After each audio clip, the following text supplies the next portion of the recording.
Ladies and gentlemen, you're listening to The Black Tower Show. I'm your host, Nathan Ford. Jake Fox is here. We're broadcasting 1310 WRSB, Brockport, New York, 1590 AM. Rochester, Canandaigua, upstate New York here, BC Studios. Our guest, again, the distinguished Webster Griffin Tarpley. We've had him on the show. If you want to know what's going on, he's the activist historian. First became widely known for his book, George Bush, the Unauthorized Biography. Webster Tarpley. Go to tarpley.net. I was just listening to him today. We're weeding out what's going on. Morsi, Syria, the Nile. We're going to break it all down here on the Black Tower Show. Thank you so much for coming on the show, Webster Griffin Tarpley. Thank you very much for inviting me. I'm always glad to talk to people in your neck of the woods. Very, very good. Here, so, as we were talking before the show started, let's break down the counter-coup that's going on in Egypt. What should people know about what's going on there? Well, I think we have to start really with Syria, because that is what triggered the events leading to the Egyptian coup. The civil war in Syria, or it's really not a civil war, it's a war waged by foreign terrorists who have been shipped in by the U.S., the British, the Israelis, NATO, paid for by Saudi Arabia, Qatar, the United Arab Emirates. All of those terrorists have been waging now for 2.5 years a kind of internal war against the Assad government. And the U.S. has been determined to overthrow Assad, and the Russian Federation and Iran are supporting Assad. What we've had in the past, 5-6 weeks, since June 5th, it's been obvious to everybody that the death squads, the terrorists, are losing this war, and they're collapsing fast, at least fast for the conditions of a conflict like that one. June 5th was the fall of Qusair. Qusair is this city sort of where Syria and northern Lebanon come together, not far from the Mediterranean. This was the main citadel and fortress and supply line base of the death squads, and that has now been, a month ago, that was liberated by the Syrian army, by Hezbollah coming in from Lebanon, and also by probably some forces from Iran, right? Maybe some people from the Revolutionary Guard of Iran. And with that, a lot of terrorists were wiped out. I have to stress that terrorists have been drawn into Syria from Chechnya, from Somalia, from Pakistan, Afghanistan, Morocco, Libya, you name it. The terrorists of all the world are there, and a lot of them are getting liquidated now, which I think is going to help the future of civilization in this part of the world. Anyway, once this city had fallen, the British and the French went wild because they regard that terrorist army fighting in Syria as their main chess piece on the Middle Eastern board. And naturally their response is they want the U.S. to intervene, to pull their chestnuts out of the fire. They're ready to fight to the last American, as always. So that's Cameron of Britain with his Foreign Secretary Haig, and President Hollande of France, and his foreign policy guy is Fabius. The French side are the Vichy, right? This is what's left over from Marshal Pétain and the French fascist regime of the 1940s. And the British, of course, that's just Colonel Blimp imperialism. So they start screaming that Obama has to do something. Now, I'm one of the greatest critics of Obama. I started attacking Obama before he got to the presidency. I attacked him during the primaries. I attacked him before the Democratic Convention in 2008. And there's just about everything wrong with Obama. But there's one thing that's right with Obama. Obama says no big war, no 1,000 bombers over Syria, no 5 divisions, no concentration of the entire U.S. Navy in the Eastern Mediterranean, the Red Sea, and the Arabian Sea, right? No, none of that. He's happy to use drones, assassinations, cyber warfare, economic sanctions, you name it, but not the big war. He's trying to end the big wars for his own benefit, right, for his own political survival, because I think he can see that the lunatic Republicans are just waiting for a chance to weaken him and impeach him, and this time throw him out of office, because they've learned something since the Clinton experience. So Obama's saying no on all of this, and I think people have to understand this. All of these stupid websites that are saying Obama is the greatest villain. No, he's not the greatest villain. There are worse villains. There's the French government, the British government, the Israelis, the neocons, and I'll tell you one other. 1 week after the fall of this city of Qusair, John Forbes Kerry of Skull and Bones, somebody who does not need lessons in evil from anybody. He's a Skull and Bones oligarch, and we all ought to know what that means by now. This is how we got, the Vietnam War, for example, or the two Gulf Wars, right? Both Bushes, Skull and Bones, and on and on and on. Skull and Bones decided they wanted to try a coup. Since Obama was saying no to an armed intervention, Obama had fought off Hillary Clinton, Panetta, and Petraeus, right? The great would-be dictator Petraeus. Last October, they had tried to get the bombing going, and Obama had said no to them. So this time, what Kerry wanted to do was to follow in the footsteps, let's say, of Kissinger in October of 1973. There was a famous case where Kissinger put the U.S. on worldwide thermonuclear alert without asking Nixon. Nixon was asleep the whole time. Kissinger did it by himself. Or, in March of 1999, Al Gore is known to have given the order to start bombing Serbia without asking Clinton, while the Russian Prime Minister Primakov was flying over the Atlantic with a peace deal that would have avoided the necessity for all this bombing. But apparently Al Gore had been told that Prince Charles wanted the bombing, and therefore he had to deliver it, and he did. So in this case, it's John Forbes Kerry goes into the Principals Committee, which is the main sort of cabinet group. It's the cabinet minus the president, always a very bad idea. So this was on the afternoon of June 12th. The Foreign Secretary of Great Britain, Haig, was lurking nearby in Washington. He was obviously part of this operation. And Kerry went in there and he said, all right, we're going to begin the bombing right away. Start bombing right now. Wait, no waiting. Fortunately, one of Obama's tame generals, this guy Dempsey, who is the head of the Joint Chiefs of Staff, backed up by some others, said, no, you have no plan. You don't know what you're doing. You don't even know what a no-fly zone means. You don't have any idea how long this would last. So they were able to beat him back. And this was therefore a defeat for the war faction. And I'm afraid most of our libertarian dummies have no idea, right? They can't grasp this. They are so blinded by their hatred for Obama that they can't understand what's going on. It's interesting. We have people who were blinded by hatred of Clinton. They went for Bush the Younger. Blinded by hatred of Bush the Younger, they went for Obama. Now, blinded by hatred of Obama, they're going for God knows what. And the lesson of this is that hatred is not a good guide in politics because it blinds you, and it's better not to be blinded. Anyway, after June 2nd, it looks like it's going to be very hard to get the U.S. to commit to the big bombing. What did come out of that stunt by Kerry was the verbal commitment to arm the rebels in Syria. However, the arming of the rebels has to go through Congress, and I think this is being done also by Obama in a way that will guarantee that it will fail. And I think actually now, as of this morning or yesterday, we have the conditions for it to fail. I'll tell you about that in a minute. The other thing, though, is once it got to be June 12th and you couldn't get the U.S. forces to attack, the imperialists in London, Paris especially, looked around and they said, well, who else could attack? They've always wanted Turkey to attack Syria, right? It's right there.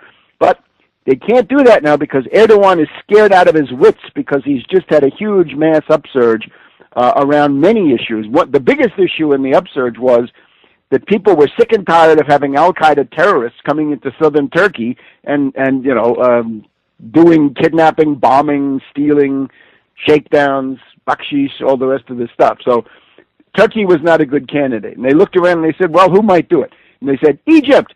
In Egypt, we have our puppet Muslim Brotherhood government, right? There's been a strategic alliance of the Muslim Brotherhood with the CIA for many, many years. And this Morsi is somebody who is trained in the U.S., right? He worked for some kind of aerospace here in the U.S., right? He's a complete American pawn. So they obviously deployed the U.S. ambassador in Egypt, is this woman Ann Patterson, to go and talk to Morsi about using the Egyptian army to attack Syria. Right. And he showed every sign that he was going to do it. And this is the famous rally in Cairo on the 15th of June, which was a monster rally, 20,000 people in an indoor hall, all hysterical, right, foaming at the mouth, top Salafis, top Al-Qaeda types, anyway, in the area, top Wahhabites, all kinds of extremists. And they're all there saying, jihad against Syria, jihad, send volunteers, Egyptians should go to Syria to fight.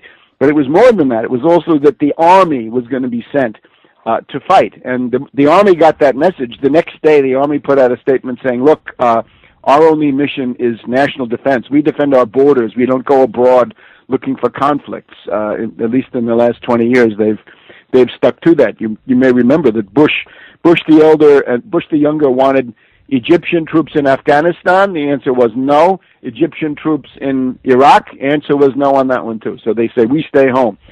But I think at that point, people in the top civil service, right, the bureaucrats of the very formidable Egyptian bureaucracy and the military decided that Morsi was a public menace, so that they were not going to sit there and let him find a way to embroil Egypt in war. And what they put out, which you can read on my website, is they felt that with Morsi there was a danger that Egypt would be sucked in to the general Sunni versus Shiite war, which is the main element of U.S. foreign policy. In other words, it means Saudi Arabia, the Gulf states, the Emirates, the Gulf Cooperation Council, whatever you want to call that, plus Egypt, plus Jordan, plus Libya perhaps, plus Tunisia, maybe some others, certainly Turkey would be part of this, against Iran, Syria, Hezbollah, and some others, right? So that's the U.S. approach to organizing the Middle East. So the Egyptian generals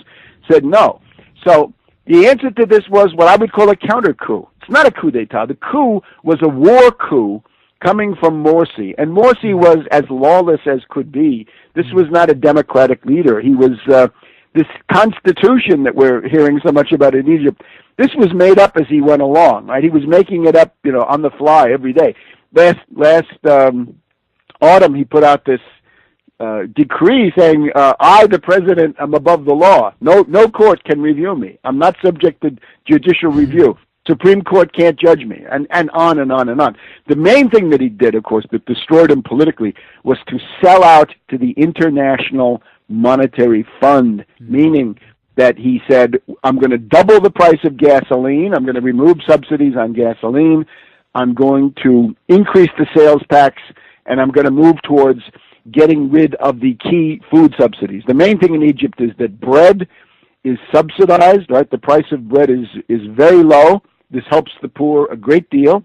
This is not unsustainable. The only reason this is under pressure is because the rich, as usual, don't pay.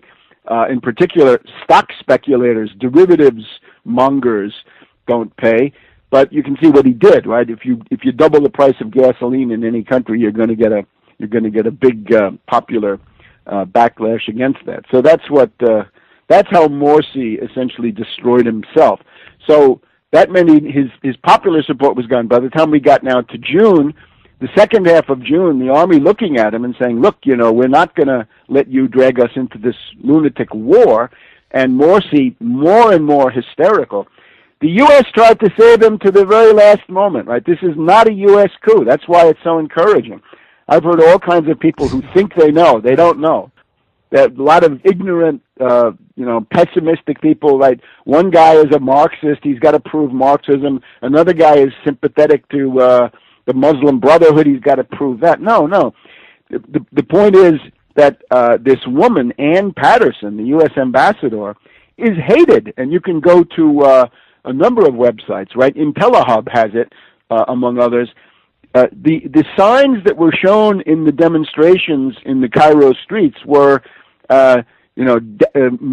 Morsi is Obama's bitch, he's our dictator, or another one was Obama and Patterson support terrorism, and it means Obama and the U.S. ambassador Ann Patterson support Morsi, because that terrorism means those guys, because that is really what they are. They're practically indistinguishable from these death squad characters who are fighting in Syria. And you could see that there was an alliance emerging, right? That Morsi and the Free Syrian Army and indeed worse, the Nusra, the Emirate forces in Syria, they were converging.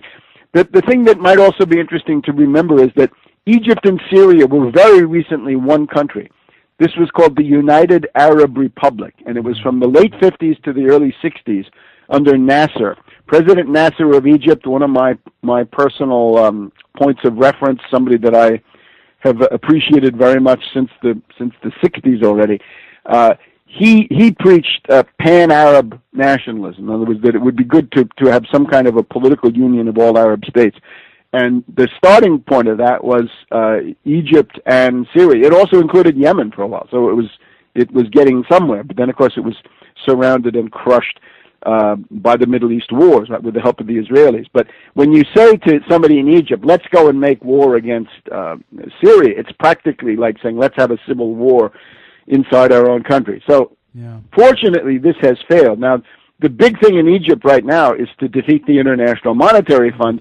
Unfortunately, the first nominees, right, al-Baradei is an IMF puppet, and the new prime minister is also an IMF puppet. So you got to deal with that.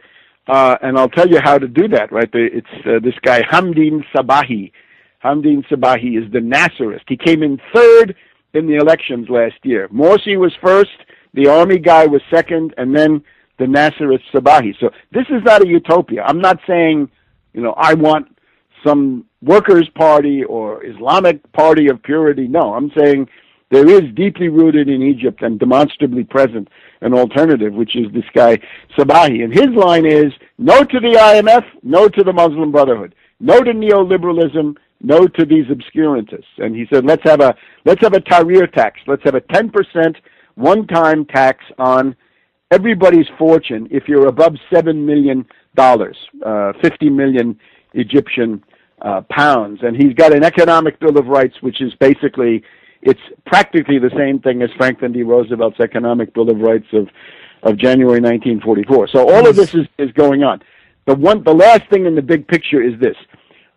Yesterday, a top commander of the Free Syrian Army, that is to say the moderate terrorists, right, the moderate cannibals, the ones that Obama says he wants to arm, was assassinated by an extremist of the same group. In other words, the Free Syrian Army is the pro-Western puppets. Then you have the Nusra, which is Al-Qaeda, and then you have an even more extreme Al-Qaeda, which is called the Islamic Emirate of Iraq and the Levant. The Levant meaning, the Eastern Mediterranean, Lebanon, Syria, places like this. Israel would be part of the Levant too, at least historically. So the emir of the coast, that's this guy's title, killed one of the top members of the military council of the Free Syrian Army. The Free Syrian Army is what you've seen with this guy Salim Idris, General Idris, the golden boy of the CIA, interviewed on Western media, written about in the New York Times and the Washington Post. So the point is now, though, that you've got the death squads are fighting Assad and Hezbollah. That's one front. But now the death squads are actually killing each other. And the upshot of all that is, if you're in the U.S. Congress, you're going to be asked to vote for funding to give advanced weapons, U.S. taxpayer dollars, to give advanced weapons to these Syrian terrorists or semi-terrorists, whatever you want to call them. And you can see that there is no guarantee, because all you have to do is say, well, I have a great pro-Western moderate terrorist here. I'm going to give him some of these Stinger missiles that can shoot down airplanes. But then along comes the Islamic Emirate of Iraq and the Levant. They kill your guy, take the stuff, and then start shooting down Turkish or European or other airliners, right? And then the Congress is going to be responsible for that. So I would hope that as a result of the events of the last couple of days, and it is the front page of the Washington Post here, rebel leader is killed in Syria. That's the top headline. I hope it's going to become impossible for the U.S. Congress to vote for these death squads, right? That we don't want one penny, not one bullet, not one penny, not one, anything goes to these killers. And if that is done, I'm relatively confident that the rebellion in Syria will be practically over by October, November. In other words, they'll be crushed. They'll be wiped out. And with them will go a large part of the terrorists in the world. Now, it doesn't have to be that way. Those terrorists could surrender. They could just get out of there and go home. They could throw down their guns and run away. Those would all be smart things. But since that's not likely, probably a lot of them are going to get eliminated, right? They're going to be liquidated. And again, this is not the worst possible outcome. So in that sense, Assad is the front line of civilization, like it or not. So I think that's more or less the overview. We're speaking with Webster Griffin Tarpley on the Black Tower Show, activist, historian, philosopher of history who seeks to provide the programs and strategies needed to overcome the current world crisis. And we are breaking down this crisis right now. Economic matters. How vulnerable is the NHS right now that the hedge fund guys have it in their sights? The what? The NHS. Cameron is going to allow all these hedge fund guys to pick apart the NHS. And I don't know, the British National Health Service? Yeah. Cameron is an austerity ghoul. Cameron is a bringer of genocidal austerity, and one of the things they want to target is the British National Health Service, which has a lot of problems, but it's obviously much better than nothing. It means that everybody gets some access to some kind of care, even though the delays are long and it's not ideal. It was built with Malthusian criteria from the very beginning. I don't know why you picked this out of all the world, right? Why this should be the thing. The main point is we have a world economic depression. It is similar to the 1930s. It is in many ways worse than the 1930s, and it's getting worse. Europe is obviously in a chronically depressed situation. The United States is in a chronically depressed situation. Japan is in an even longer depressed situation, and they're trying some very high-risk, hot money, and competitive devaluation strategies to get themselves out of the depression that they're in. But it's being made harder because China, Brazil, and a number of other places like this are rapidly slowing. They're slowing down at a significant pace. So what we're looking at is that the entire world is lurching into a downward leg of the depression. We've been in the depression since September 2008 at the very latest, but things are getting worse. So therefore, the question I would think is, what do you do about this? And I would point to two main policy things, and then maybe one or two others. The first thing is the Wall Street sales tax. If you want to stabilize the federal budget and budgets at all levels, states, cities, municipalities, you have to realize that the U.S. fiscal crisis is caused by the fact that Wall Street pays no taxes. They pay nothing. They don't pay corporate income tax. General Electric, which is a hedge fund, has found a way to even have a negative tax rate. In other words, the federal government pays them more than they don't pay anything. Right? It's a net cash flow from the federal government to General Electric based on being a hedge fund. GE Capital is the heart of that company, and they do it with colluding between Immelt and Obama. So they don't pay corporate income tax, and above all, they don't pay sales tax. Right? There are quadrillions, thousands of trillions of dollars that go through the Chicago derivatives pits and Wall Street also that simply don't pay anything. So the obvious baseline bedrock measure you need is a Wall Street sales tax, and that would be 1% on every transaction. For the people who want to, they got their concerns about their retirement investments and so forth. Fine, have a $1 million exclusion for every person. So it would be, $2 million for a family of two if it comes to that. You can trade up to $2 million back and forth without paying the tax. But after that, I'm sorry, then you're getting into the area of pretty heavy-duty trading. So then you should pay your 1%.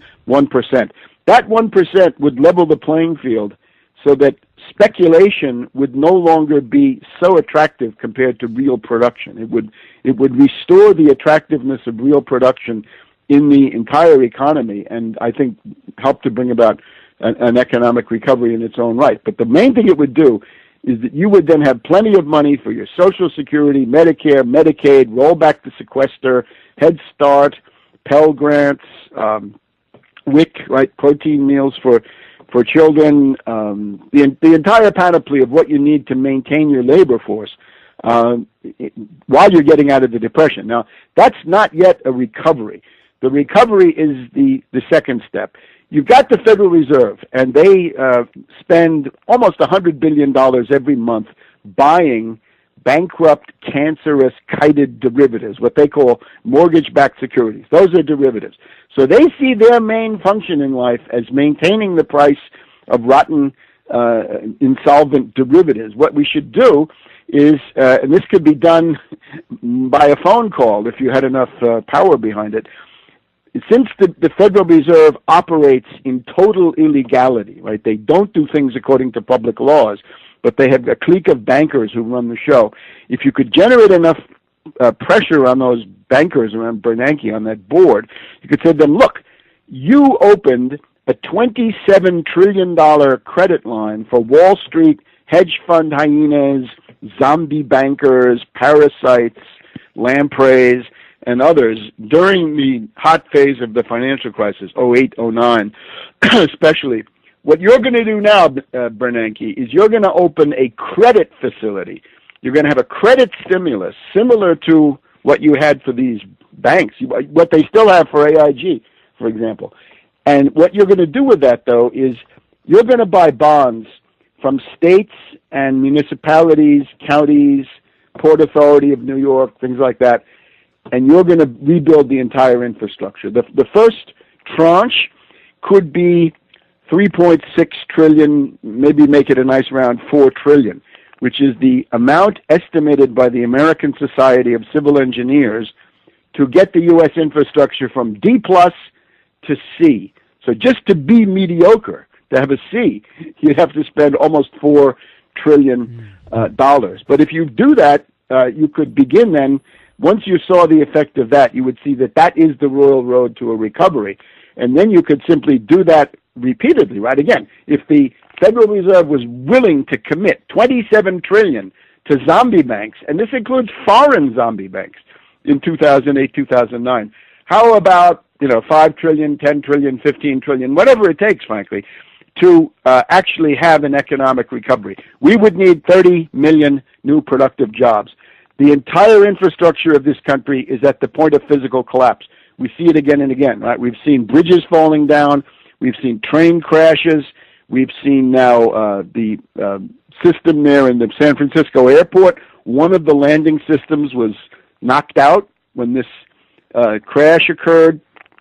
Similar things going on all over the United States, right? You got to basically rebuild all your water systems, your rail, your road, your water systems, canals, ports, electrical grids, housing, and public buildings. I think it's good when you say credit. The WPA. Yeah, I like when you say credit too, because to some degree, like, the money seems to have is this part of money losing its value in a sense? Is that we're just creating money out of thin air, essentially? Don't worry about money. Worry about production. Economics is about production. You've got to produce use values, right? Human beings are creatures of needs. There's a dose of food, clothing, shelter, transportation, energy, right? These are the things you ought to worry about, right? Don't worry about money. You have to pay people money to work. Yeah, fine, but from a government point of view, you can generate all the money you want. That's not the problem. It's what do you do with it? And what we've seen so far is hot money recovery. Bernanke puts out this money, and he gives it exclusively to banks, only to parasites. And they send it out to the hottest speculative market in the world, and it doesn't get you anywhere. So out of the ones that have been done so far, right, Pelosi and the stimulus was a Keynesian consumer-led recovery. Now, that was better than hot money. That had beneficial effects that kept the U.S. going for another year or year and a half. But unfortunately, it does not produce a permanent recovery. If you want to produce a permanent recovery, you've got to revive capital goods production, not consumer spending. Well, they don't want a recovery then. Is that what you're saying?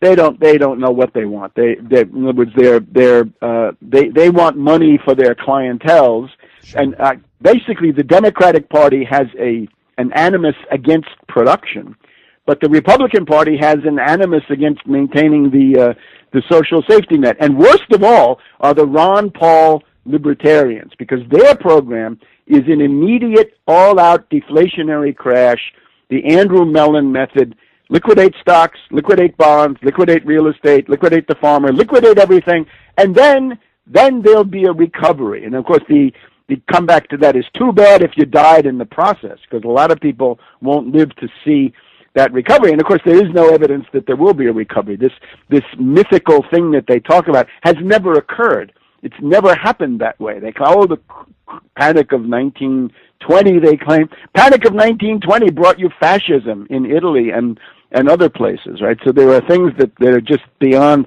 the Kennedys people. But the libertarians are the absolute worst. The hot money people are also very bad. The Keynesian is slightly better, but ultimately it fails in the end. And what's left is the American system, the Hamiltonian, Henry Carey, Friedrich List, Abraham Lincoln method, Franklin D. Roosevelt certainly too. And that would be force the Federal Reserve to buy $4 trillion of 100-year bonds at a 0% coupon from the states and the cities, and start, building the transcontinental maglev railway, start building, rebuilding the canal system, right? Where you guys are, you don't need to be told about canals, right? The entire upstate New York is a product of just one significant canal system. That could all be redone, and it can be redone, with rail and everything else modern. And that's an imperative, because if you don't do that, the U.S. is at the point of thermodynamic collapse, right? When things begin, you get chain reaction collapses of the main industrial things. And this is what nobody thinks about, right? No libertarian ever thinks, what if there's no food to be bought, or what if there are no trained workers? So I think that's those two things. Now, specifically, the leading edge of one of these, which I'd like to point to, is this student loan issue, right? Senator Elizabeth Warren, backed by her friend Tierney, congressman from Massachusetts, they have this proposal, the Bank on Students Act, which is, don't let the rate go from 3.4 to 6.8, which is where it is now since July 1st, but rather get it down to 0.75. And how can you do that? You can do that without borrowing money, without taxing anybody, without cutting anybody's existing funding. Yeah. You do that you say to Bernanke, guess what, Bernanke, you're a creature of Congress, and you're going to do what we say, and this bill says the Federal Reserve will make available unlimited funds at the interest rate of 0.75 through the discount window. And this is a clever trick, right? If a zombie banker who's bankrupt with derivatives can come and borrow money at 0.75%, then of course a student ought to be able to get at least as good a deal. And some people find that absolutely heretical. I think that's elementary justice. So unfortunately, I find it amazing that there are not mass strikes by students. I'm hoping that there will be when the academic year begins, right? People should get out there and have demonstrations on campus for the 0.75, nothing else. Because you have the House Republicans want to raise the rate sky high and make it float. Obama wants to raise it almost as much. There's a compromise proposal to go back to 3.4. This is not good enough. 0.75 is not even ideal, but it's the best in town, and it's paid for by the Federal Reserve. And that idea that you can get an economic recovery and make the Federal Reserve pay for it is the key thing. Because people normally say, oh, no, we can't do it now because we can't borrow more money, right? We can't spend more on the federal budget. That's right. You're going to need the federal budget for your social safety net, right? Social Security and so forth.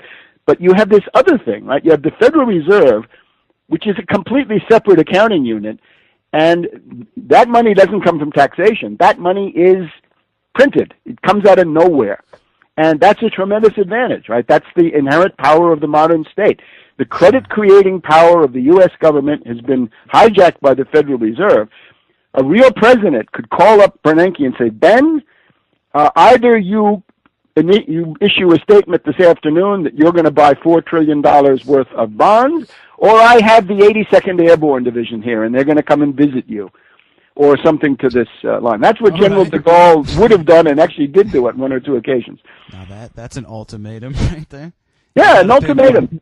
All right, well, because what they do is completely illegal. Well, it takes someone at a very high level to make that decision. I mean, how do you change the hearts and minds of that critical person? Of course, you wonder, as students become more and more in debt, they're less likely to organize, to start an uprising. So as we because it's more unstable, we're so scared of falling apart. No, you're too pessimistic. Look here, then that's what you were asking me about at the beginning, right? What's the spirit of the age, right? The spirit of the age is there's a new mass strike upsurge in the making, right? And if they can do it in Turkey, if they can do it in Brazil, and if they can do it in Egypt, you're telling me that it can't be done here, that this population is exhausted, effete, decadent, degenerate, I don't know what, totally cretinized, totally, autistic, I don't know what. I think we are exhausted. There is an exhaustion. That's exactly what it is. But look, history also shows that moments when that seemed to be the case are often the immediate prelude to explosive events that go in the opposite direction. In other words, a population that has been trodden upon by its own government for decades, at a certain juncture, some trifling incident that has been done 100 times before suddenly seems to be intolerable, and all of a sudden the streets are full of howling people. The question, I have no doubt that's coming. The question is, who's going to have the program and the leadership and the hegemony? Who's going to provide leadership in that moment? Now, if you look right now, it's going to be Noam Chomsky, Amy Goodman, Michael Moore, and this absolutely guarantees defeat. That means you're lost. That means the end of civilization. So I think people have got to sweep aside this deadwood, right, these people. We look at Occupy, right? What did they gain? Nothing. Compare Occupy to the Tea Party. The Tea Party got 75 people in the House, 6 or so senators, a number of governors, any number of state legislators. What did Occupy get? Nothing. And they had no demands, and they made a fetish of having no demands. Now, you look at what just happened. Infiltration now, yeah. I mean, of course. No, I'm talking about the leadership, what was called Adbusters of Vancouver, British Columbia, and the sociologist David Graeber, who were running these things. In other words, the whole Occupy had a leadership that was heavily in the orbit of NATO intelligence, right? And this was a controlled opposition at the top. The idea that it was an anarchist pipe dream, right? That you'd essentially have no demands, but you would camp in the park, and that eventually the entire society would join you in the park. That's an anarchist fairy tale left over from the 19th century. It has never happened. Compare it to Brazil. In Brazil, you had this upsurge around, resentment over the Olympics and the soccer championships and things that were going on, and all the money going into stadiums. They had demands, and they won a lot of their demands. They said, we want the bus system and the train system to either be heavily discounted or free.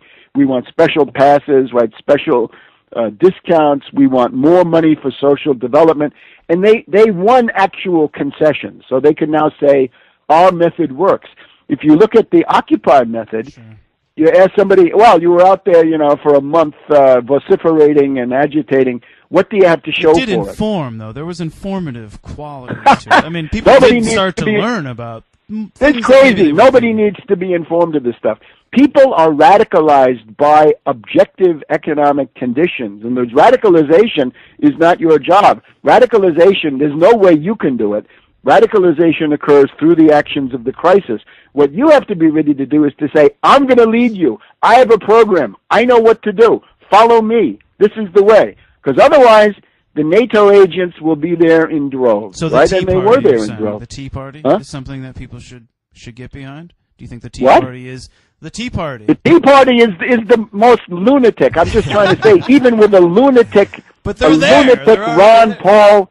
Yeah, but they were able to get 75 people into Congress with a program of let's go cut our own throats.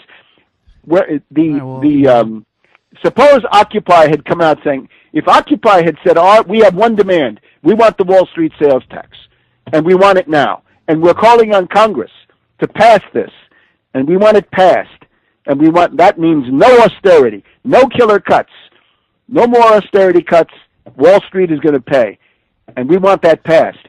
You essentially hold that knife to the throat of the Congress, and you say, we're not leaving until this is passed. That could have been passed by Christmas of 2011, I guess it was, right? And then you would have had a permanent gain rather than nothing. All right, I like it. I'm on board. You had your fight against austerity, and that was in New York, right? I'm part of the United Front Against Austerity, which is part of a continuous, ongoing fight. What do you mean? I mean, your last event. When's the next event so people can go out? Yeah, look, you should go to our website, UFAA, right, Against Austerity. We've been doing mobilizations. We went to the inauguration around the Wall Street sales tax. We got that on CNN. Go and see the interesting pictures of how we got on CNN against the will of the CNN producers. And then more recently, since May, it's been the Elizabeth Warren 0.75%. Because again, it's not just the obvious need and justice of cutting the rate on student loans. It's that the Federal Reserve is being forced to pay. It's a partial nationalization of the Federal Reserve. And all of these libertarian fakers, right, the Ron Paul, Rand Paul school of fakery, they're so upset about the Federal Reserve and all this other stuff. So fine. So here's an actual concrete measure that says force the Federal Reserve to act in the public interest. And what did they say? Oh no, 0.75% violates the Austrian school. Well, I'm sorry. I looked in the Constitution. I don't see the Austrian school. I'm not aware that Alexander Hamilton was from Austria or Abraham Lincoln or Roosevelt. No, not from Austria. So these people go back to Austria, right? You have a heart, Tarpley. You got it. You got the heart, man. I like that. There's a little. You're a moralist, aren't you? There should be some morality there. Try to be guided by moral values, but not in the sense of. Well, it's right to do what you're saying. Extremism, because this has to be it has to be rooted in practicality. In other words, it cannot be a complete utopia. No. In other words, we're not talking about a radical reform of human nature. We're not talking about some artificial golden age. That stuff is dangerous. You don't want to get into that. You want to say essentially. The existing society can and must be saved with these adjustments, which are really not but you're saying that is right. That's a right thing to do when we demand money from that tax. Yeah, but what is right? Look, right and wrong can be economically defined. In other words, the right is what you need to develop your labor force and your standard of living and your level of employment and your high capital intensity, high energy intensity production. So that is what is right. In other words, the content of civilization has got to be saturated with these ideas of economic development, because without economic development, it's very difficult to distinguish right and wrong. You can go into some place in the third world and say, there should be democracy here. And then the answer is, well, the people are living on 2,000 calories a day. How can democracy occur? It can't. There has to be a material basis, a basis in production, employment, and standard of living, longevity, health services, and so forth. And, of course, the public health system, you can only have a public health system if you have an advanced industrial society. That is what history has shown. Before you get to an advanced industrial society, you can't have longevity of the type that we have now. So if you want to do that, you better keep or restore an advanced industrial society, because what we have right now is a post-industrial service economy junkyard rubble heap. And that doesn't work. So the whole Malthusian experiment is a failure. Webster, Griffin, Tarpley on the Black Tower Show. Thank you so much for talking to us. We'd love to have you back on again. Great. Please keep up with me at tarpley.net. Tarpley.net and Webster G. Tarpley Twitter feed. These days things happen fast. Webster G. Tarpley Twitter feed is the way to to get a good line on these. How many people, when you have United Front Against Austerity and you have these events? I mean, how many people are at these events? And I mean, what is the support? I wouldn't measure the events, right? Because these people are scattered all over the U.S., right? So but there are quite a number of people who do these things, and they do them part time. Take a look at the United Front Against Austerity on Twitter. Take a look at the Facebook page. Take a look at the website, and we have a special department that does memes. We have a very popular meme of the Wall Street sales tax. We do a lot of work with this little guy from the Monopoly set, right? The little capitalist with the high silk hat, and similar things. So we're trying to act on the culture, but also we're looking to intervene in specific situations. Take, for example, the fast food strike recently. Or we're backing candidates. Let's talk about that for a second. Randy Credico running for mayor of New York, and it looks like he got on the ballot, New York City. Randy Credico is going for the Wall Street sales tax. Since it's the city, he says a 0.5% Wall Street sales tax. That's fine.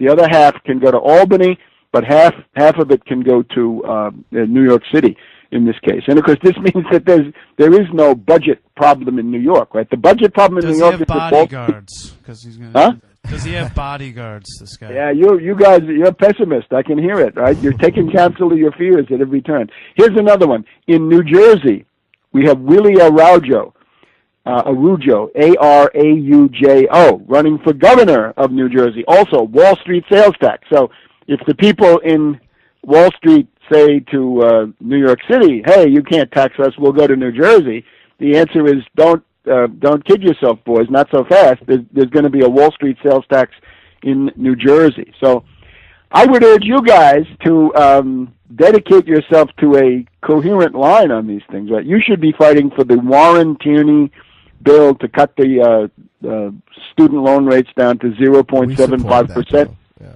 Yeah, but you got to campaign. It's not enough to have a verbal position, right? A throwaway line. Right? It takes a commitment, right? That you got to hammer away, right? You got to fight it out on this line all summer, as was once said, and similar things, right? The thing about New York State that people are surprised with is there is a Wall Street sales tax, which would bring not as much as I would want, but $30 billion a year. It's on the books, right? It's in the New York State Code. But under Governor Carey in the late 70s, Wall Street successfully blackmailed Albany so that the tax is remitted. In other words, it's not collected. New York State is not getting the benefit of the tax that's on the books. And that tax has survived court challenges. It is constitutional. It is fine. And you could simply say, enforce the law, right? End this exception for the Wall Street parasites, hedge fund hyenas, and so forth. And they'll always say we're going someplace else. They're going nowhere. New York is so big, they want to exploit it. They can't go someplace else. There's no place big enough to exploit at that level. Actually, hopeful talking to you, Tarpley. Thank you. I actually feel great. I'm inspired. I'm going to go out there. Ladies and gentlemen, we just talked to Webster Tarpley. Thanks so much. It's called the pessimism of the intelligence and the optimism of the will. Optimism of the will. I like that. Yeah, the pessimism of the intelligence and the optimism of the will. In other words, the situation is grim, but there's always a way to do something. Amen. Amen, Webster Tarpley. Thank you so much for taking the time. Thank you very much. All right, take care. See you soon. Right, bye-bye.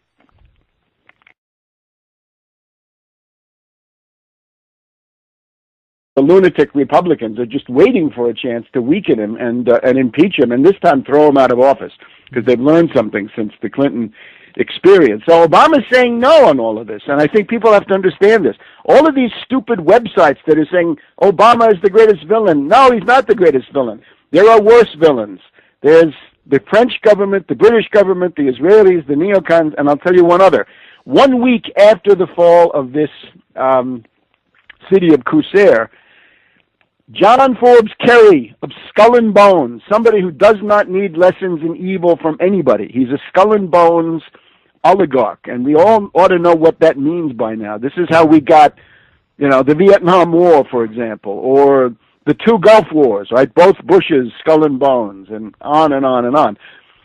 Skull and Bones decided they wanted to try a coup. Since Obama was saying no to an armed intervention, Obama had fought off Hillary Clinton, Panetta, and Petraeus, right, the great would-be dictator Petraeus. Last October, they had tried to get the bombing. Ladies and gentlemen, you're listening to the Black Tower Show. I'm your host, Nathan Ford. Jake Fox is here. We're broadcasting 1310 WRSB, Brockport, New York, 1590 AM. Rochester, Canandaigua, upstate New York here, BC Studios. Our guest, again, the distinguished Webster Griffin Tarpley. We've had him on the show. If you want to know what's going on, he's the activist historian. First became widely known for his book, George Bush, the Unauthorized Biography. Webster Tarpley. Go to tarpley.net. I was just listening to him today. We're weeding out what's going on. Morsi, Syria, the Nile. We're going to break it all down here on the Black Tower Show. Thank you so much for coming on the show, Webster Griffin Tarpley. Thank you very much for inviting me. I'm always glad to talk to people in your neck of the woods. Very, very good. Here, so, as we were talking before the show started, let's break down the counter-coup that's going on in Egypt. What should people know about what's going on there? Well, I think we have to start really with Syria, because that is what triggered the events leading to the Egyptian coup base of the death squads, and that has now been a month ago. That was liberated by the Syrian army, by Hezbollah coming in from Lebanon, and also by probably some forces from Iran, right? Maybe some people from the Revolutionary Guard of Iran. And with that, a lot of terrorists were wiped out. I have to stress that terrorists have been drawn into Syria from Chechnya, from Somalia, from Pakistan, Afghanistan, Morocco, Libya, you name it. The terrorists of all the world are there, and a lot of them are getting liquidated now, which I think is going to help the future of civilization in this part of the world. Anyway, once this city had fallen, the British and the French went wild because they regard that terrorist army fighting in Syria as their main chess piece on the Middle Eastern board. And naturally their response is they want the U.S. to intervene, to pull their chestnuts out of the fire. They're ready to fight to the last American, as always. So that's Cameron of Britain with his Foreign Secretary Haig, and President Hollande of France, and his foreign policy guy is Fabius. The French side are the Vichy, right? This is what's left over from Marshal Pétain and the French fascist regime of the 1940s. And the British, of course, that's just Colonel Blimp imperialism. So they start screaming that Obama has to do something. Now, I'm one of the greatest critics of Obama. I started attacking Obama before he got to the presidency. I attacked him during the primaries. I attacked him before the Democratic Convention in 2008. And there's just about everything wrong with Obama. But there's one thing that's right with Obama. Obama says no big war, no 1,000 bombers over Syria, no 5 divisions, no concentration of the entire U.S. Navy in the Eastern Mediterranean, the Red Sea, and the Arabian Sea, right? No, none of that. He's happy to use drones, assassinations, cyber warfare, economic sanctions, you name it, but not the big war. He's trying to end the big wars for his own benefit, right, for his own political survival, because I think he can see that the civil war in Syria, or it's really not a civil war, it's a war waged by foreign terrorists who have been shipped in by the U.S., the British, the Israelis, NATO, paid for by Saudi Arabia, Qatar, the United Arab Emirates. All of those terrorists have been waging now for 2.5 years a kind of internal war against the Assad government. And the U.S. has been determined to overthrow Assad, and the Russian Federation and Iran are supporting Assad. What we've had in the past, 5-6 weeks, since June 5th, it's been obvious to everybody that the death squads, the terrorists, are losing this war, and they're collapsing fast, at least fast for the conditions of a conflict like that one. June 5th was the fall of Qusair. Qusair is this city sort of where Syria and northern Lebanon come together, not far from the Mediterranean. This was the main citadel and fortress and supply line